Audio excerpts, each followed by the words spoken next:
Now, breaking news from WRAL. Coverage you can count on. Hostage release. We're following breaking news here in the WRAL Live Center as President Trump is now addressing Parliament in Israel. We'll have the latest here, breaking down the details of this ceasefire agreement.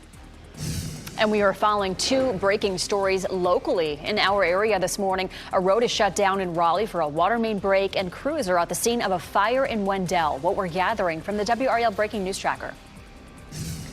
And this morning, we're tracking this nor'easter as it finally moves eastward away from North Carolina. We'll show you what that means for your Monday morning commute and how today's wind compares to yesterday.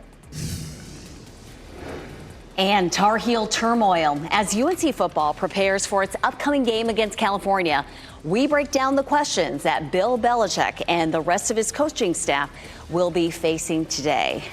And this will be the first time that we're hearing from Bill Belichick directly after WRAL uncovered reports of toxicity and dysfunction in the UNC football locker room. So a big day ahead. We'll get you ready for it. It is 6:01. Thanks for joining us. I'm Renee Chu. And I'm Michelle McConaughey in for Chris Lovingood. Another big story, the weather, because meteorologist Chris Michaels tracking a new storm that we just learned about probably within the last hour. We got an update. Exactly. Yeah, within the last hour. This is Tropical Storm Lorenzo, and thankfully it's a fish storm. It's just moving through the Atlantic, and that's all it's going to do is just move north through the ocean over the course of the week or so. It's our 12th named storm of the season. On average, you get that October 11th. We got it October 13th. So a few stray showers right now, right around Four Oaks and Benson.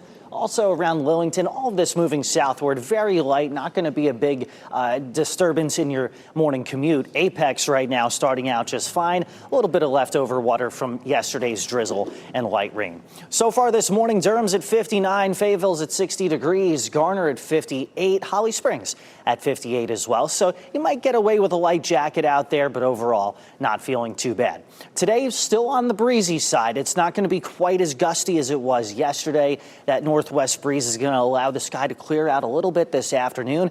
High temperatures about 70 to 73 in the Triangle and Sandhills. We'll show you how many mornings this week we spend in the 40s coming up. Ken? All right, Chris, 6:02. We want to stay on top of that breaking news. That water main break right behind Crabtree Valley Mall. Let's get to WRAL's Ali Cadler, our photographer Michael Joyner on that scene this morning. What do we know so far, Ali? Well, Ken, when we got here about 3 hours ago, we saw a large hole, and we just saw repairmen inside that hole. It was up to their shoulders, and now it is almost completely filled. We can see some of that heavy machinery that they used all morning, that it's leveling out some of that material that they just put to fill this water main break. Now, a 12-inch pipe broke Saturday night. They've been working around the clock to repair this. It isn't impacting anybody's water resources right now, but we do know it did for several hours. Now, we also know that they said the earliest that this would be back open is 2 p.m. They still have to repave the road and finish up some of that repair work there, but it could be a little later. So, Ken, what do people need to know if they are heading out the door and taking this on their morning commute? The good news is that there are detours already in place right now at Homewood Banks Drive is actually one of the alternate routes. And depending on where you're headed this morning, you've got Edwards Mill and Creedmoor Roads as some alternate routes to avoid that area altogether. Take you outside, give you a live look at I-40 and Jones Sausage Road. That's really what we're seeing on most of our major routes heading into the capital city this morning. No delays whatsoever, so which is really good news. You're getting ready to head out the door. Tune us in on the radio, 101.5 HD3. Thanks, Ken. Breaking news right now, the medical examiner is on the scene of a fire in Wendell. This is a live look from the WRAL Breaking News Tracker. This is happening on Industrial Drive off Wendell Boulevard. We'll have an update when we learn more information on this. Breaking overnight, police have a driver in custody after a chase that spanned nearly 70 miles. This is a look at the scene from the WRAL Breaking News Tracker near Pool Road and Heritage Manor Drive in Raleigh. The chase started in Warsaw. Officers say the chase ended around 1:30 in the morning when the driver ran out of gas. We're still trying to learn more information about the suspect and any possible charges. And we are following breaking news here in the WRAL Live Center this morning. President Trump has entered the chamber of Israel's parliament. Right now, you're taking a live look inside where there's really been a standing ovation of applause going on now. Sustained applause and blaring trumpets greeted Trump. The chamber was crowded with lawmakers, but also U.S. officials, including Secretary of State Marco Rubio and Pete Hegseth, the Secretary of Defense. We know Dan Cain, that is, the U.S. Joint Chiefs of Staff Chairman, was also attending this event. Trump's speech was set to begin far later than originally scheduled, but you can see here he is now. He met beforehand with the families of some of the hostages once held by Hamas in Gaza. Now, according to notes that we're receiving right now from some of his remarks so far, he has said that Israel has won all that can be won by force of arms. It is time to translate these victories against terrorists on the battlefield into the ultimate prize of peace and prosperity. Of course, we're going to continue to follow more of the remarks that's being shared here inside the chamber.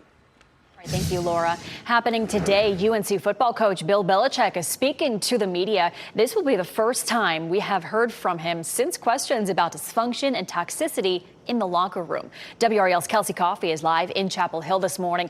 And Kelsey, what can we expect from today? Well, Michelle, we can expect that Coach Belichick will really be trying to keep the focus on the field today. This morning, we'll be hearing from him for the first time since we've learned all of this new information about what's going on inside UNC's football program. A Washington Post sports reporter posted this photo on X of Belichick on Friday at an Our Lady of Good Counsel high school game in Maryland. He was there recruiting. Belichick's visit happening less than a week after WRAL's reporting that tensions on the team are leading to a toxic culture. We spoke with the head coach at that high school, Andy Stefanelli, on the phone. He said media reports about the state of the program did come up in his pregame meeting with one of Belichick's assistants. He did bring it up, said Stefanelli, don't believe what you're hearing type of thing. They're kind of dealing with that internally in terms of talking to us and talking to recruits about, hey, things are fine, we're going to be all right. This week, UNC denied reports suggesting the school was exploring an exit strategy for Belichick. And we'll be sure to keep you posted on what's next as the Tar Heels are supposed to be on the field again on Friday night. You can watch today's news conference that's scheduled to start at 11:30 anywhere you watch WRAL on your TV or streaming device. Kelsey Coffey, WRAL News. I'm in Chapel Hill. And our WRAL reporters will be covering all angles of today's press conference. We'll have live team coverage starting at noon. And of course, tune in to our afternoon newscast starting at 4 p.m. for more coverage on Coach Belichick and UNC. The Raleigh community is remembering the lives lost in a deadly mass shooting. Today marks 3 years since a teenage gunman opened fire in the Hedingham neighborhood in East Raleigh. He killed 5 people and injured 2 others. Happening today, there will be an end-of-watch wreath-laying ceremony to honor the memory of Raleigh police officer Gabe Torres. He was on his way to work when he was shot and killed in the Hedingham neighborhood on October 13, 2022. The ceremony is at the Law Enforcement Training Center on Law Enforcement Drive. The ceremony starts at noon. It is open to the public. A trial for the suspect, Austin Thompson, is set for February 2nd. Thompson was 15 at the time of the shooting. He will stand trial as an adult on 5 counts of murder, 2 counts of attempted murder, and other charges. Thompson will not face a death sentence if convicted. That's because federal law prohibits execution for those who are younger than 18 at the time of their crimes. We are tracking conditions along our coast this morning as a nor'easter brought high waves and flooding to several communities and is threatening more homes along the Outer Banks. Take a look at this video here from Buxton on Hatteras Island yesterday afternoon. 8 homes collapsed in Buxton more than a week ago. And Cape Hatteras National Seashore officials say even more homes are on the brink of collapsing on the shores of the Outer Banks. Researchers say this is an environmental health issue with long-term effects. Dare County plans to begin a $45 million beach nourishment project next spring to rebuild the dune system and buffer Highway 12.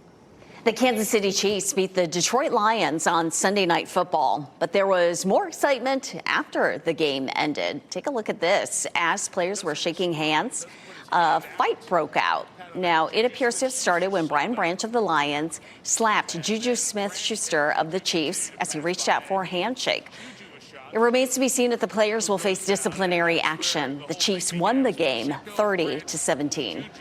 And Bryce Young and the Carolina Panthers, they continue their winning ways at home. The quarterback led the offense down the field in the final minutes before Ryan Fitzgerald kicked this 33-yard field goal as the clock hit 0, sealing a 30-27 victory. The Panthers are 3-0 at home so far this season. They'll be in New York this week to play the New York Jets.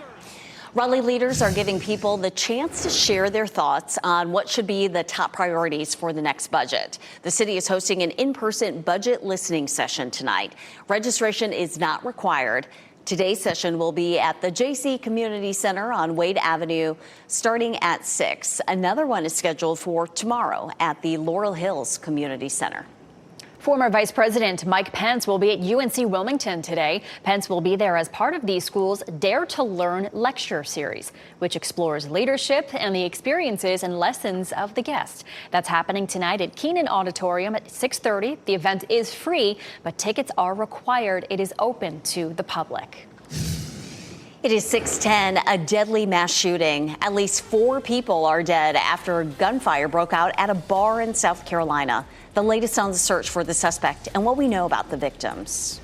And falling short, North Carolina is not meeting federal standards when it comes to special education, where state officials are placing the blame after this recent poor report from the federal government. And if you want to get a little early morning exercise done, outside doesn't feel too bad. Just a few stray showers south of the Triangle and temperatures in the upper 50s. But I'll show you how many mornings this week will leave us in the 40s coming up.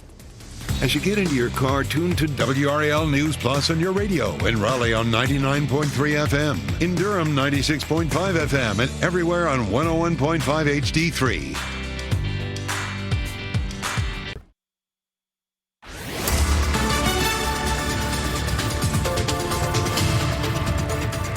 .614 and this past weekend, one of the best to check out the fall leaves in the high country. Rick Williamson did that from his drone at the famous Linco Viaduct, and we're so thankful to see that, especially after last year. And within the next week, they're expected to reach peak, especially in the high country areas surrounding Asheville, although Waynesville moving past peak. But yeah, feels like fall out there this morning, thanks to our nor'easter moving offshore.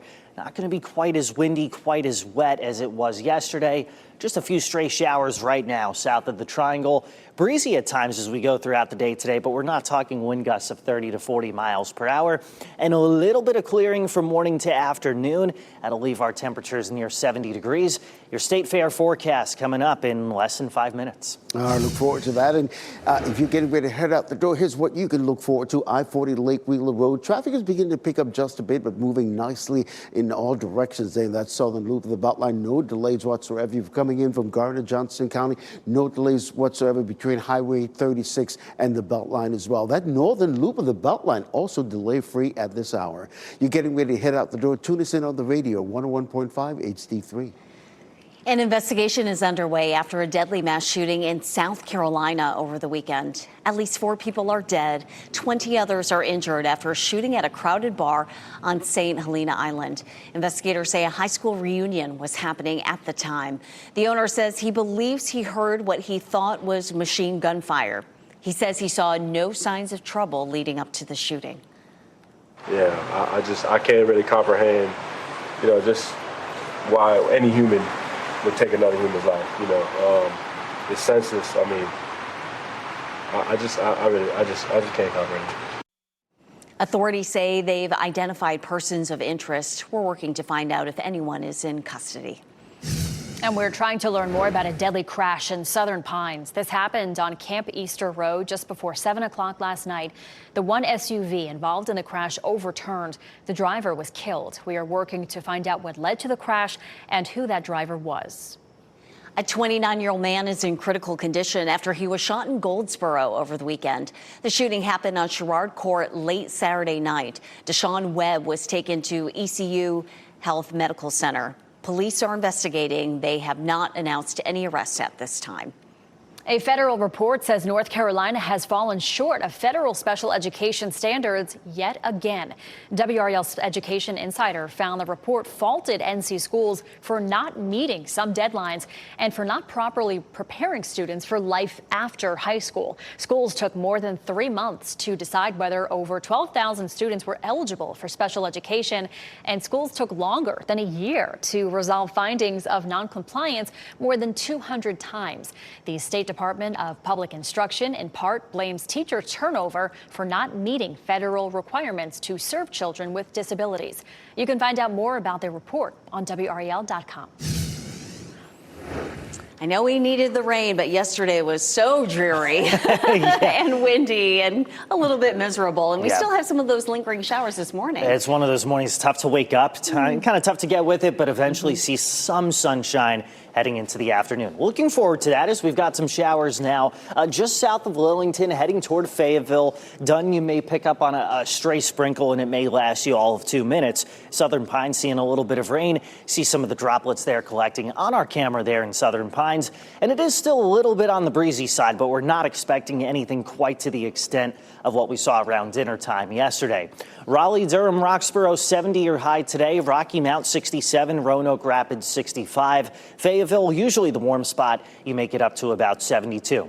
So here's our nor'easter, right? That's moving offshore as we go through the next couple of days. In its place, you've got high pressure coming in from Canada. The wind around that comes in out of the north, so that's going to lead to some much cooler mornings and some pleasant afternoons as well, especially later in the week. Now, the muggy meter is not going to get uncomfortable at all. It'll sit pretty comfortable through the next 3 days, but even more refreshing as we head into Thursday and Friday. Just in time for the North Carolina State Fair. That beginning Thursday with afternoon highs in the upper 60s. By Friday, slightly warmer with a high of 70 degrees. And then Saturday, the warming trend continues with highs in the mid 70s. We'll be in the mid 70s tomorrow and Wednesday afternoons after beginning comfortably in the 50s. So kind of some of those days where you may start out with a light jacket, but by the afternoon, probably don't need it. The light jacket's probably going to have to be a little thicker as we get closer to Thursday, Friday, and Saturday mornings. Friday morning especially when we wake up to temperatures in the low to mid 40s. But if that's not your thing, look forward to the weekend. By Sunday, highs in the mid to upper 70s. Ken? All right, Chris, we're staying on top of that breaking news, that water main break just behind Crabtree Valley Mall, right there between Homewood Banks Drive and Crabtree Valley Avenue. Let's give you a live look at crews working that scene right now. It's been a situation where they've been there for several hours now. This roadway could be delayed, and you can see right now they're filling up that road and trying to get that road open, probably not till 2 o'clock this afternoon. So back here live in the WRAL Traffic Center, here's a look at some of the detours. Actually, Homewood Banks Drive is a good detour for you. Edwards Mill, Creedmoor Road, those are a couple of options to help you avoid what's happening there on Blue Ridge Road. You're getting ready to head into the car. Tune us in on the radio, 101.5 HD3. All right, thank you, Ken. Safe infant sleep. 5 on your side has the urgent message and sleep product warning for parents and caregivers. Plus, a life-saving appointment, how a meeting about plastic surgery may have saved a local woman. The lesson one doctor says other women can take away from the story. And if you see breaking news, you have a story tip, or take video or pictures of the weather where you are, please report it to us. Go to WRAL.com/reported to send your video, pictures, or tip to our news team.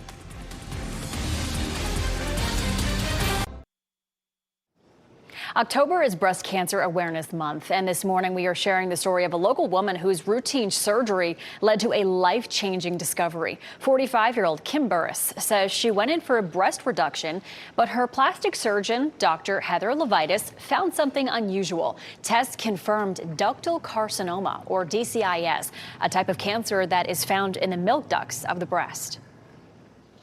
Sometimes mammograms don't pick up very, very early cancer. By no means is a breast reduction a cancer surgery, but I think what isn't known about them is that it can be protective against breast cancer, anywhere from 5 to 15% in some studies, up to 50% in others. And doctors say Kim's story is proof that early detection saves lives. This What's Trending report, sponsored by Rug & Home. The stars were out on Sunday Night Football, and an actress's tribute to a close friend. Ken Smith is here now with what's trending, Ken. Yeah, Michelle and Renee, worlds were colliding on Sunday Night Football. Pop star Taylor Swift and WNBA star Caitlin Clark were spotted greeting each other in a suite at the Chiefs-Lions game. On Instagram, the NFL posted the video with the caption, "Life of two ball knowers." And Caitlin Clark's a really big Chiefs fan. It's the closest team to where she grew up in Iowa. But this is not the first time the two have shared a suite together. Back in January, Caitlin Clark was in there with Taylor Swift. So two powerhouses in one suite. Yeah, and definitely some fangirling going on there, too. Yeah. They know their football. So listen, actress Sarah Michelle Gellar is remembering the late Michelle Trachtenberg. On Instagram, Gellar wished her a happy birthday. Trachtenberg would have been 40 years old yesterday. The pair were co-stars on the hit show Buffy the Vampire Slayer and others. Trachtenberg passed away back in February. Yeah, she died from complications from diabetes, and a lot of people did not know that she had been suffering from medical issues, but 39 years old and clearly still being missed. A beautiful tribute there. Yeah, gone too soon. All right, thank you, Ken. Happening today, Restaurant Week gets underway in Smithfield. It's your chance to taste the best of the town's food and drink. You can browse a directory of participating restaurants, bakeries, breweries, and bars across Smithfield. There are also exclusive three-course menus, bakery treats, and limited edition drinks crafted for the event. You can find more information at smithfieldrestaurantweek.com. A wet weekend did not keep people away from the annual Walk for Hope on Glenwood Avenue in Raleigh. Part of Glenwood was closed to traffic yesterday morning to make way for the walkers. There was Ken and his family taking part, pushing two strollers. Willie Danley, Gerald Owens were at the WRAL tent. The annual event raises money and awareness about research and treatment of mental illness. Important for us to help eliminate the stigma associated with mental illness, and that's one of the things that the Walk for Hope does. I know me personally and my family and a lot of other people in my life suffer from it, and I believe it's great to bring awareness to it and to raise support, because a lot of people out there suffer in silence. We applaud their dedication walking through that rain. WRAL is a proud partner of the Walk for Hope. Coming up, Blue Ridge Road shut down. Crews are entering day 2 of working on water lines beneath the road. The timeline for reopening and the traffic impacts for people making their morning commute. And Tar Heel turmoil. We expect to hear from Bill Belichick today after reports of dysfunction in the UNC football locker room. What we know about the developing situation in Chapel Hill. And this morning, our nor'easter moving offshore. I'll show you how today's wind compares to yesterday. And of course, looking ahead to the State Fair, we'll show you an early look at the forecast coming up.